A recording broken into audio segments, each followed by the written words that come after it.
उदयपुर में जंगली जानवरों के शहरी और अन्य कॉलोनियों में घुसने से जो लोग हैं काफ़ी दहशत में हैं। उदयपुर में आज एक गर्ल्स हॉस्टल है, उसमें एक लेपर्ड घुसा है। उसके बाद जो गर्ल्स और जो लोग हैं काफ़ी दहशत में देखे जा रहे हैं। जिस तरह से उदयपुर के सेक्टर 4 में परमात्मा गर्ल्स हॉस्टल है, वहाँ की यह घटना बताई जा रही है। करीब दिन में जब लेपर्ड को देखा गया था, जो रसोईया उसने उस लेपर्ड को देखा था, उसके बाद पूरी तरह से कोहराम देख गया, हड़कंप मच गया और जो लोग हैं वन विभाग और पुलिस को सूचना दी। एक बार मैं यहाँ का नज़ारा दिखाता हूँ। ये वही हॉस्टल्स हैं जहाँ पर जो लेपर्ड है वह घुसा था। उसके बाद जो लोगों में दहशत का माहौल देखा जा रहा है, पूरी तरह से जो लोग हैं वहाँ पर भीड़ देखी जा रही है और एक बड़ा माहौल कहें, क्योंकि सिटी के अंदर उस लेपर्ड का घुस जाना कहीं न कहीं कई तरह के सवाल लोगों को लेकर आते हैं। और इस तरह के जंगली जानवर हाल ही में कुछ दिन पहले घोगुंदा के एक इलाके में जो लेपर्ड था वो एक कमरे में घुस चुका था और आज एक जो लेपर्ड है वह उस हॉस्टल में घुसा है, तीसरे मंजिल तक पहुंचा। उसके बाद अब वन विभाग की टीम पहुंची है, ट्रैकुलाइज करने की कोशिश की जा रही है, उसे लाया जा रहा है। कुछ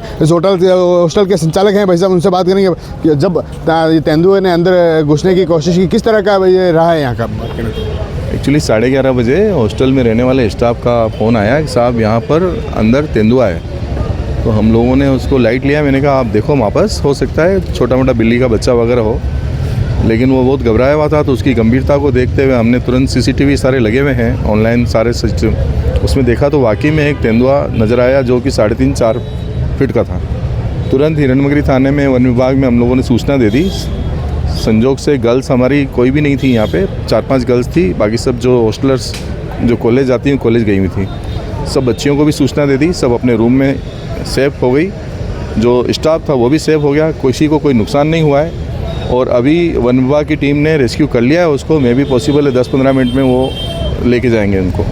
एक अंदर कैसे घुसा है? इसको बढ़ा के कहीं से घुसा? CCTV हम लोगों ने सर्च किया, उसमें से यहाँ से नहीं आया, पीछे से जो पुलिस अधिकारी साथ में चले, पीछे से 2nd फ्लोर से पीछे जो खाली पड़ा हुआ एरिया उसमें से आया। लेकिन एक बार ये रेस्क्यू हो जाए उसके बाद विभाग के अधिकारी पता करेंगे। पीछे भी CCTV कैमरे लगे हुए हैं, लेकिन अभी तो माहौल ये है कि एक बार वो पकड़ा जाए। कैसे देखा गया इसको? किसने देखा था इसको?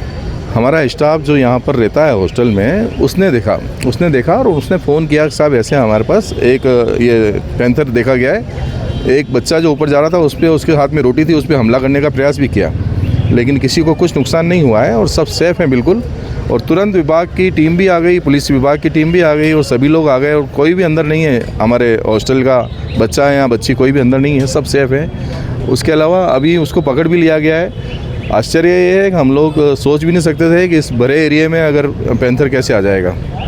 जिस तरह से शहर के इलाके में इस पैंथर का, तेंदुए का घुस जाना कहीं कई तरह के सवाल। लेकिन हाल ही में कुछ दिनों पहले उदयपुर के जो सटे घोगुंदा इलाका है वहाँ पर एक कमरे में इस तरह का पैंथर देखा गया था। जैसे ही लोग घर से बाहर निकले उस समय जो तेंदुआ था वह घर में घुसा। उस समय भी वन विभाग ने कड़ी मशक्कत से उसे ट्रैकुलाइज किया, लेकिन शहर के इलाके में, उस शहर के बीचों बीच उस कॉम्प्लेक्स में घुस जाना, उस गर्ल्स हॉस्टल में घुस जाना एक तेंदुए, क्योंकि देखा गया हो सकता है देर रात को जब गेट खुला हो उस समय घुसा हो, या फिर उसने भी मौका पाकर घुसा हो। हाल ही में जहाँ पर स्टाफ है उसने इस तेंदुए को देखा था। उसके बाद जो गर्ल्स है उसमें कहीं न कहीं कोहराम मच गया, उनमें हड़कंप मच गया। अब वन विभाग की टीमें हैं, जो स्थानीय टीमें हैं, वो उसे ट्रैकुलाइज किया गया और अब उसे जो है वहाँ से यहाँ से ले जाया जाएगा। उसके बाद अगर वह सुरक्षित है, सेफ है, तो उसे कल छोड़ दिया जाएगा। TV9 के लिए राजेश डांगी।